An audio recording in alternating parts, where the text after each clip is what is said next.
Hello friends, welcome to my channel. My name is Mohammed Abdul Aziz and आज हम देखने वाले हैं क्वेश्चन नंबर 7। तो चलिए शुरू करेंगे। सबसे पहले क्वेश्चन देख लीजिए एक बार, ये रहा स्क्रीन पर। ये हमारे को बनाना है 2 कॉलम कैश बुक बनाने का है।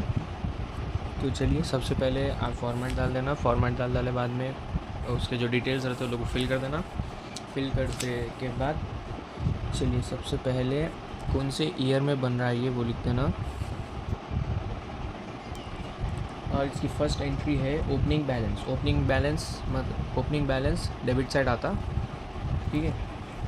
तो ये चाह रहा नवंबर 1 टू बैलेंस ब्रॉड डाउन। इसका अमाउंट है 6000 रुपीज़, ठीक है। अब हमारी नेक्स्ट एंट्री है check received from Mahesh, discount allow. Mahesh हमारे को चेक दिए और अपन उनको डिस्काउंट अलाउ करें, तो इसकी एंट्री बनती है टू महेश अकाउंट। डिस्काउंट है 50 रुपीज़ और एक्चुअल अमाउंट है 1950। मतलब एक्चुअल अमाउंट था 2000 रुपीज़, उसमें से आप उनको 50 रुपीज़ डिस्काउंट दिए, तो आपको 1950 रुपीज़ आपको रिसीव हुए।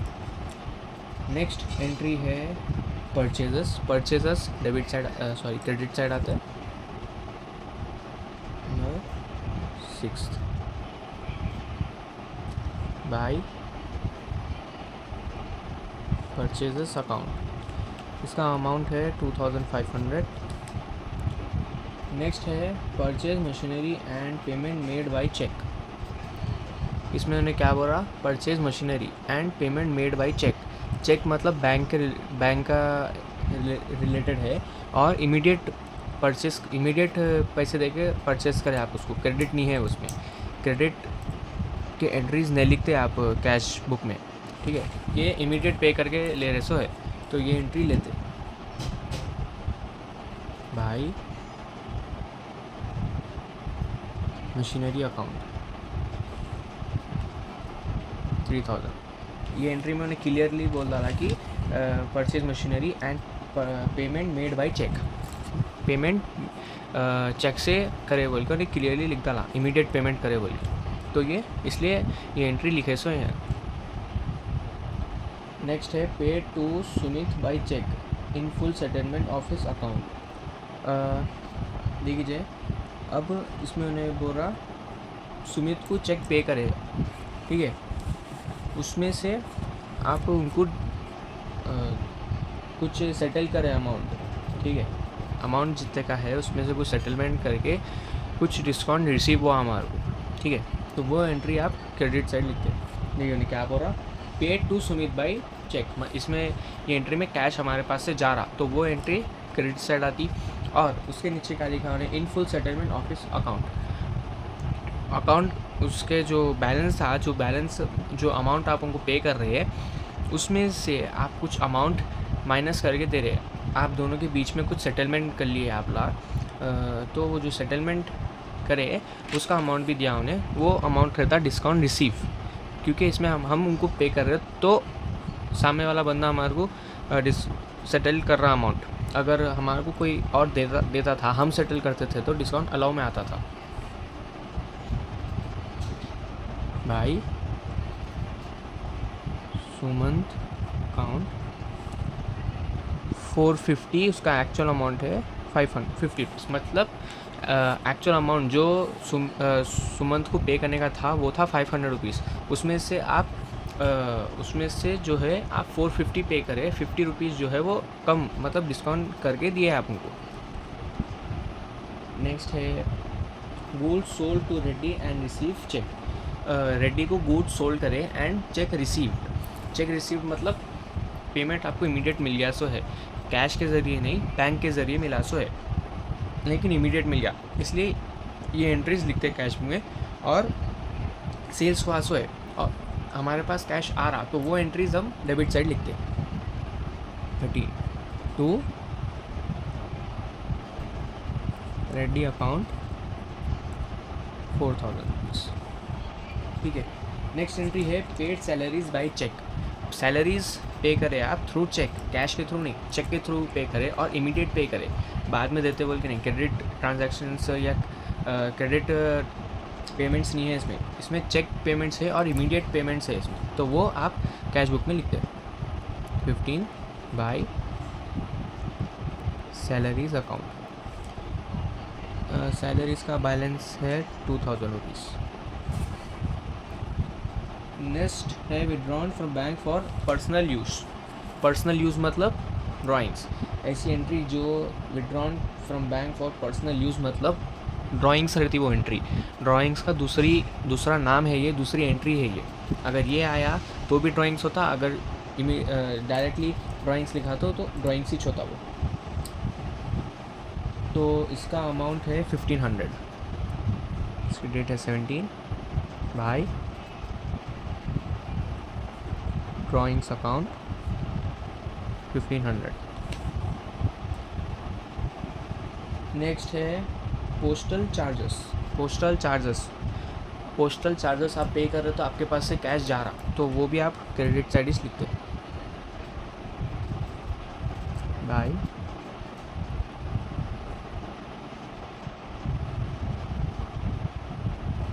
चार्जेस। इसका अमाउंट है 800 रुपीज़। नेक्स्ट है वेजेस पेड। वेजेस पे करें आप तो इसमें आपके पास से कैश जा रहा, तो वो भी आप क्रेडिट साइड ही लिखते हैं by wages paid account 150 rupees. ठीक है, पूरे एंट्रीज डाल दिए, अब सिर्फ टोटलिंग करने का है। ठीक है, तो टोटलिंग कर लेंगे। देखिए सबसे पहले डेबिट साइड का करेंगे 6000 प्लस 1950, 6000 प्लस 1950 प्लस 4000,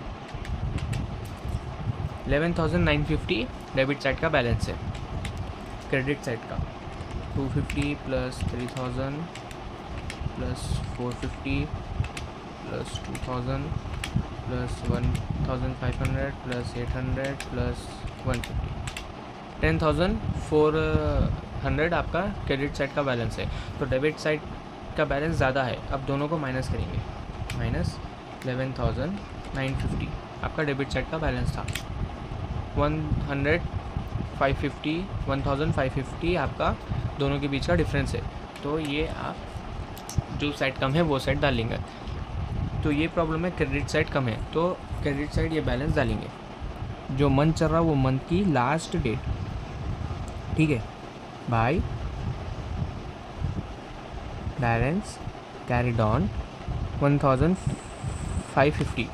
ठीक है, अब टोटलिंग कर देना, जो हाईएस्ट था वो अमाउंट दोनों साइड भी लिख देना, 11950 11950। डिस्काउंट अलाउ और डिस्काउंट रिसीव में जितना भी बैलेंसेस थे वो लिख देना। डिस्काउंट अलाउ 50 रुपीज़ हुआ, डिस्काउंट रिसीव 50 रुपीज़ हुआ। ठीक है, अब ये लिख डाले।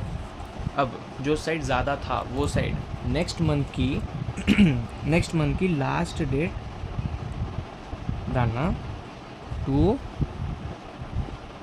बैलेंस ब्रॉट डाउन लिख के जो अमाउंट ऑफ आप बाय बैलेंस कैरिड डाउन में लिखते वो अमाउंट सेम इधर रिपीट कर देना, 1550। ठीक है, कर डाले, ये कर डाले, बाद में प्रॉब्लम क्लोज कर देना। ठीक है, सो गाइस अब नेक्स्ट प्रॉब्लम है हमारा प्रॉब्लम नंबर 8। अब देख लीजिए प्रॉब्लम नंबर 8 जो है वो है ट्रिपल कॉलम कैश बुक। सबसे इम्पॉर्टेंट और सबसे इंटरेस्टिंग टॉपिक है ये। ट्रिपल कॉलम कैश बुक में देख लीजिए सेम रहता है सब, बस थोड़े थोड़े डिफरेंस रहते हैं। इसके फॉर्मेट में डिफरेंट क्या रहता है, इसमें बैंक का कॉलम एक एक्स्ट्रा आता। आप सिंगल कॉलम और डबल कॉलम कैश बुक में देखें तो date particulars LF amount single column cash book का फॉर्मेट है, date particular LF discount allow और अमाउंट या कैश वो डबल कॉलम कैश बुक का अमाउंट है, फॉर्मेट है। लेकिन ट्रिपल कॉलम कैश बुक में फॉर्मेट क्या हो जाता, date particulars LF discount allow cash bank, date particulars LF discount receive cash bank. Bank की जो एक एंट्री है, बैंक का एक कॉलम है, वो एक्स्ट्रा हो जाता है इसमें, बाई और कॉन्ट्रा एंट्री इसमें शुरू हो जाता। ज़्यादा इतना ही डिफरेंस है, ज़्यादा डिफरेंस कुछ भी नहीं है, सेम तरीके से करना रहता, ज़्यादा टफ नहीं रहता। तो चलिए शुरू करेंगे। क्वेश्चन देख लीजिए एक बार, ये रहा स्क्रीन पर। इस पर इन्हें हमारे को बोल रहा prepaid triple column cash book, बस इतना ही बोला। तो बना देंगे अपन। सबसे पहले ये कौन से साल में बना, 2018, ठीक है। सबसे पहली इसकी एंट्री है cash in hand, cash at bank. ये एंट्री जो है वो कुछ भी ऐसा डिफ़िकल्ट या अलग नहीं है। जो पहले अपने को डबल कॉलम कैश बुक में to opening balance, to balance carried on and cash at hand बोल के जो दिया था वो एंट्रीज ही चाहिए, सेम, कुछ भी डिफरेंस नहीं है। अब इसमें कैश एंड बैंक बोल के अलग अलग दे दिया, cash in hand and cash at bank बोल के दो अलग अलग चीज़ें दिया। इसमें कुछ भी करना नहीं रहता, बस सेम। सबसे पहले कौन सा मंथ में कर रहे वो और डेट लिख देना। उसके बाद to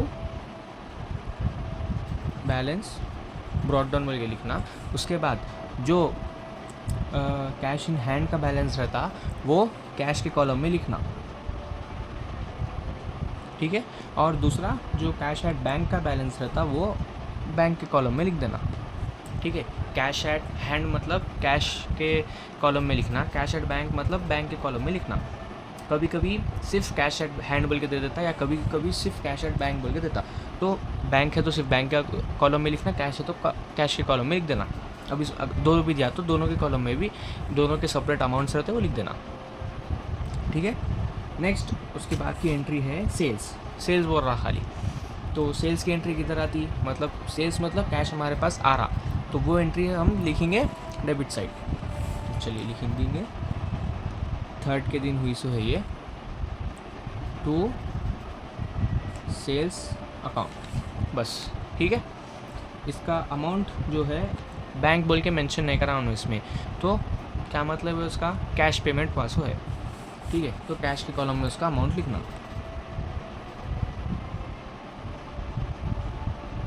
4,000 rupees, sorry 4,000 rupees amount है सेल्स का।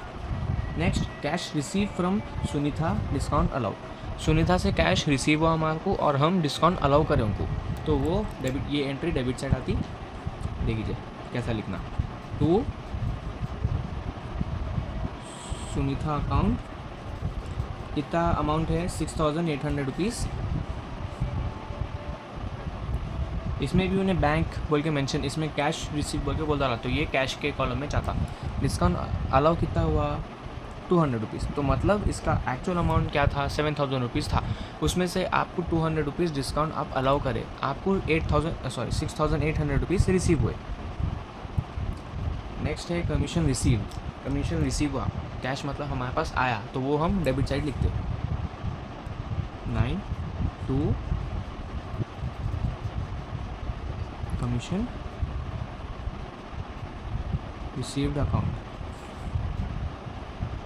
800 रुपीज़। इसमें भी उन्हें बैंक मेंशन नहीं करा, तो इसलिए कैश कॉलम में लिखे हमने। नेक्स्ट है कैश डिपॉजिटेड इनटू बैंक। देखिए अब तक जो आप सिंगल कॉलम या डबल कॉलम कैश बुक करें उसमें आपको कॉन्ट्रा एंट्रीज़ इन्वॉल्व नहीं थे, लेकिन इसमें ट्रिपल कॉलम कैश बुक में कॉन्ट्रा एंट्रीज़ इन्वॉल्व है। कॉन्ट्रा एंट्रीज़ क्या क्या है, कॉन्ट्रा एंट्रीज़ बोला था मैं इससे पहले इंट्रोडक्शन पार्ट में बोला था। कैश डिपॉजिटेड इनटू बैंक मतलब कॉन्ट्रा एंट्री रहती, ये एंट्री कॉन्ट्रा एंट्री है।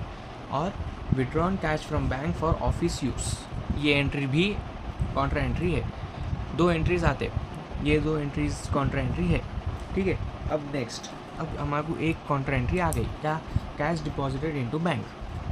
अब इसको लिखना कैसा, पहले तो आप इसकी दिमाग में आप इसकी जनरल एंट्री बना लीजिए, ठीक है। कैश डिपॉजिटेड इनटू बैंक मतलब क्या जनरल एंट्री बनती इसकी, bank account debtor to cash account. क्यों, बैंक रिसीवर है और हम गिवर है, ठीक है। तो डेबिट जनरल एंट्रीज का रूल क्या रहता, debit what comes in, credit what goes out. Debit में हम वो चीज़ें लिखते जो आ रहे और क्रेडिट में वो चीज़ें लिखते जो जा रहे। तो bank account data to cash account आता, तो बैंक रिसीवर है, ठीक है, इसलिए ऐसी जनरल एंट्री बनती। तो क्या कैसा बना ये, बाई बैंक टू कैश, ये एंट्री बनी ना, by bank account data to cash account बना ना, तो to cash account debit side लिखना, by bank account credit side लिखना। ठीक है, ठीक है, आपको मैं करके बता दूँ। आपकी एंट्री क्या बनती, ये cash deposited into cash deposited into bank, ये एंट्री है।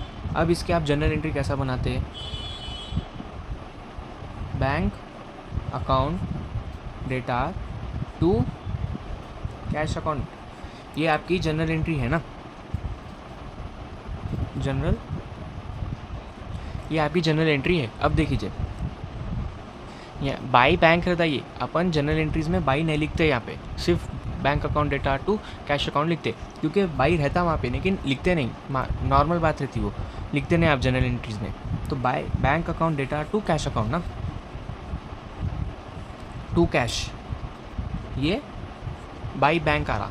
ठीक है, तो by bank and to cash, by bank आ रहा, टू कैश आ रहा, तो ट्रिपल कॉलम कैश बुक में बाई किधर आता, क्रेडिट साइड बाई आता, और टू किधर आता, डेबिट साइड। ठीक है, अब डेबिट साइड में टू आ रहा, क्रेडिट साइड में बाई आ रहा। ठीक है, ऐसा आ गया ना ये। अब क्या करना, लिख देना इधर नंबर क्या है, ये एंट्री का 10 दिसंबर को ये एंट्री आई। ठीक है, तो टू कैश अकाउंट लिखे, LF कॉलम में है, छोटा सा C बोल के लिख देना। C मतलब कॉन्ट्रा एंट्री, उसका आइडेंटिटी है ये कि ये कॉन्ट्रा एंट्री है। अब इसका सबसे कॉम्प्लिकेटेड पार्ट जो है वो ये है, आप इधर क्या लिखे, to cash account. Cash account मतलब दूसरे एंट्रीज़ में आप कैश अकाउंट के कैश के रिलेटेड एंट्रीज़ है तो आप उसको कैश कॉलम में लिख रहे थे। ठीक है, लेकिन कॉन्ट्रा एंट्री में क्या करना रहता, अगर आप यहाँ पे टू कैश लिख रहे हैं तो इसका अमाउंट आपको बैंक कॉलम में लिखने का रहता।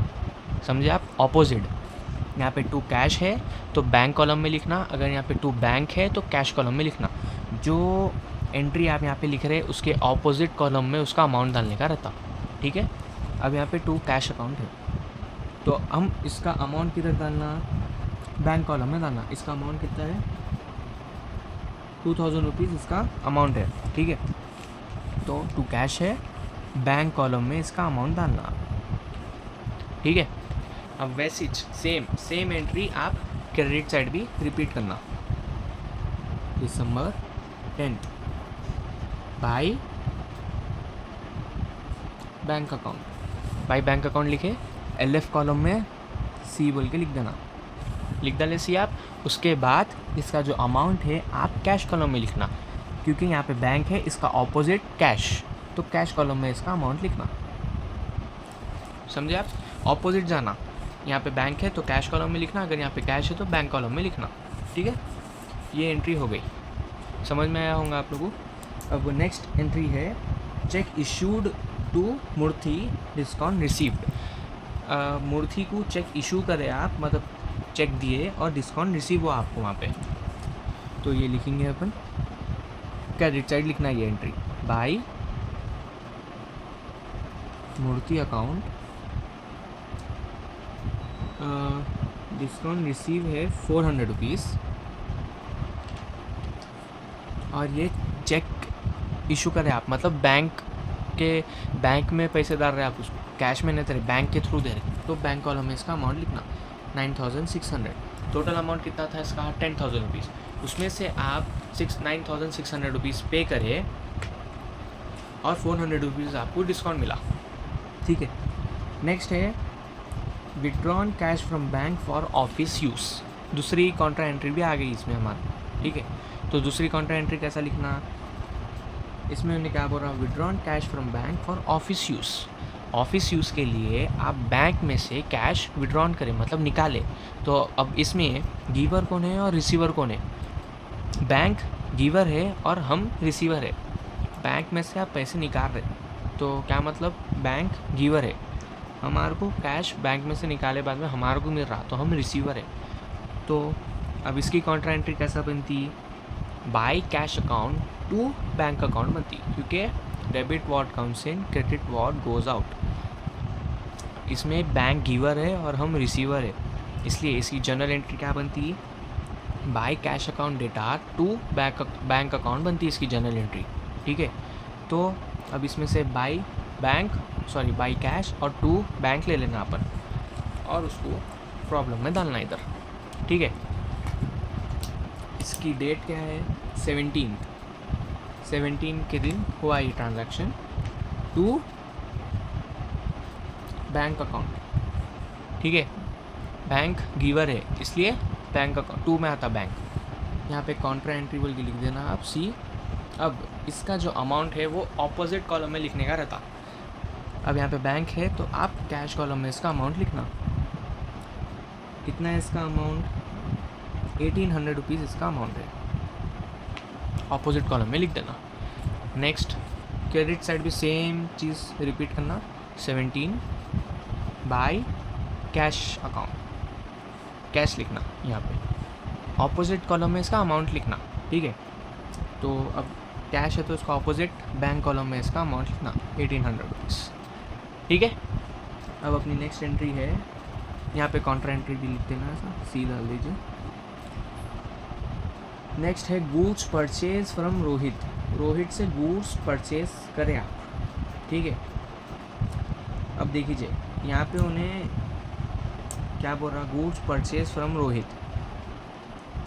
अब तक देख लीजिए इसमें जितने भी एंट्रीज हुए वो कैश और चेक मेंशन करा था उन्हें, इसमें उन्हें क्या बोल रहा, गुड्स परचेज करे रोहित से, गुड्स परचेज करे बोल के बोल रहा उन्हें, लेकिन इसमें इन्हें ना कैश के थ्रू करे बोल के नहीं लिखा, क्रेडिट के थ्रू करे बोल के नहीं लिखा, चेक के थ्रू करे बोल के भी नहीं लिखा। ठीक है, तो ये एंट्री स्किप कर देना क्योंकि ये एक क्रेडिट ट्रांजैक्शन है। क्रेडिट ट्रांजैक्शंस आप ट्रिपल कैश बुक में नहीं लेते। ठीक है, तो नेक्स्ट इसके बाद की एंट्री है received cheque from Shyam deposited in the bank. देखिए श्याम से आपको श्याम से चेक रिसीव हुआ और उसको आप डिपॉजिट कर डाले बैंक के अंदर, तो इसमें पूर्व में सिर्फ बैंक का इन्वॉल्वमेंट है, कैश का कुछ भी नहीं है। ठीक है, तो ये पूरा इसका जो भी अमाउंट रहता है वो बैंक कॉलम में लिखना। रिसीव हुआ हमारे को तो हम उसको डेबिट साइड लिखते। 24 दिसंबर को हुआ ये टू श्याम अकाउंट, इसका अमाउंट है 3800। ठीक है, नेक्स्ट है सैलरीज।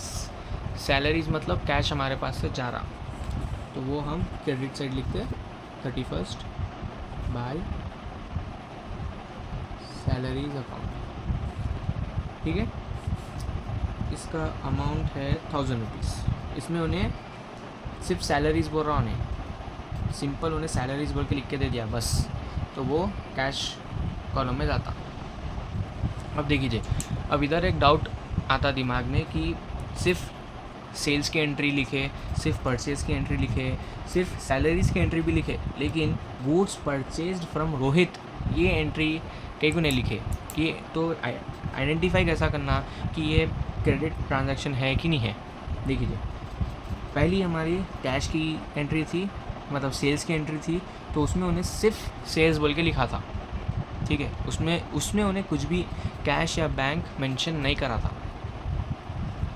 तो यहाँ पे आपको उन्हें सिर्फ सेल्स बोल के दिया, इसमें उन्हें अगर आपको कैश या बैंक या चेक मेंशन नहीं करा तो ये एंट्रीज लिख सकते आप।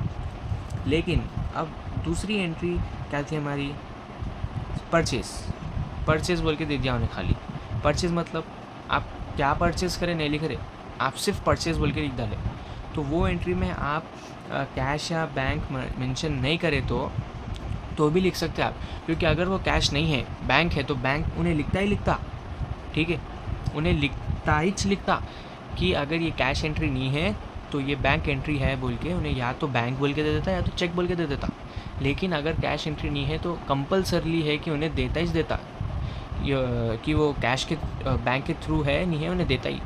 ठीक है, अब सैलरीज बोल के लिखे अपन, इसमें उन्हें सैलरीज बोल के दे दिया, इसमें उन्हें बैंक नहीं लिखा या चेक भी नहीं लिखा ना, कैश भी नहीं लिखा, तो ऐसे ये एंट्री आपको पढ़ के समझ में आ गया कि खाली सैलरीज़ है, इसमें बैंक का नाम नहीं लिखा, उन्हें चेक का भी नाम नहीं लिखा, तो ये कैश एंट्री है, आपको ये समझ में आ गया। लेकिन वही आपकी 20 वाली एंट्री क्या थी, गुड्स परचेज फ्रॉम रोहित, ठीक है। इसमें उन्हें क्या बोल रहा, गुड्स परचेज करे आप रोहित से, इसमें उन्हें नहीं लिखा कि कैसा करे, ठीक है, कैसा करे, उन्हें सोर्स नहीं लिखा इसमें। अगर इसमें उन्हें सोर्स लिखता तो वो एंट्री लिखते थे, कैश थ्रू कैश बोल के लिख देते थे, तो बैंक बोल के लिखता था, लिख देते थे। नहीं दिया उन्हें, कुछ भी नहीं दिया। परचेज करे रोहित से, लेकिन किस बेस, कौन से बेसिस पे करे वो नहीं लिखा उन्हें, कैसे थ्रू से करे, आप कैश से करे या बैंक से करे वो नहीं लिखा उन्हें। तो ऐसे एंट्रीज़ नहीं लिखना, बहुत कन्फ्यूज़न होता है ऐसे प्रॉब्लम्स करने में। समझना पड़ता, कॉन्सेप्ट समझना पड़ता, उसके लिए एंट्रीज़ पढ़ के समझना पड़ता, तो अच्छे से कर सकते, ठीक है। तो आपकी लास्ट एंट्री थी सैलरीज़, वो भी हम लिख डालें। अब आता calculation part. Calculation part simple है, जैसा अब तक कर लेते हैं वैसे ही करना। देख लीजिए, अपन पहले डेबिट साइड का बैलेंस टोटल करेंगे, कैश कॉलम का कर लेंगे पहले। 10,000 कैश का है, प्लस 4,000 प्लस 6,800 प्लस 800 प्लस 1,800, ठीक है। 23,400 रुपीज़ आपका डेबिट साइड कैश कॉलम का बैलेंस है, ठीक है। अब बैंक कॉलम का टोटल करेंगे, 8,000 प्लस 2,000 प्लस 3,800, 13,800 आपका डेबिट साइड बैंक कॉलम का टोटल है। अब क्रेडिट साइड का टोटलिंग करेंगे। सबसे पहले कैश कॉलम, कैश कॉलम में सिर्फ दो ही अमाउंट है, वो है 2,000 प्लस 1,000, 3,000 रुपीज़। बैंक कॉलम में 9,600 प्लस 1,800, 11,400। अब देखिए आप, डेबिट साइड और क्रेडिट साइड दोनों साइड्स में भी, डेबिट साइड कैश और बैंक दोनों कॉलम्स में भी ज़्यादा है, तो डेबिट साइड का बैलेंस ज़्यादा है हमारे पास और क्रेडिट साइड का कम है। तो बाई बैलेंस कैरिड ऑन कौन सा साइड आता, क्रेडिट साइड आता। देखिए लिखना कैसा, जो मंथ है वो मंथ की last date December 31, by balance carried on, ठीक है। अब क्या करना, दोनों साइड के बैलेंसेस जो है वो लोग को माइनस करना, ठीक है। माइनस करे बाद में जो अमाउंट आता वो अमाउंट को जो साइड कम है वो साइड ट्रांसफ़र करना, ठीक है। चलिए कर लेंगे। डेबिट साइड का कैश कॉलम का बैलेंस था 23,400 माइनस ये 2,000 और 1,000, 3,000 रुपीज़ होता। 3,000 माइनस करे तो 20,400 रुपीज़ आपका दोनों के बीच का डिफरेंस है, ठीक है। और बैंक कॉलम का, डेबिट साइड बैंक कॉलम का टोटल था 13,800 और क्रेडिट साइड बैंक कॉलम का टोटल था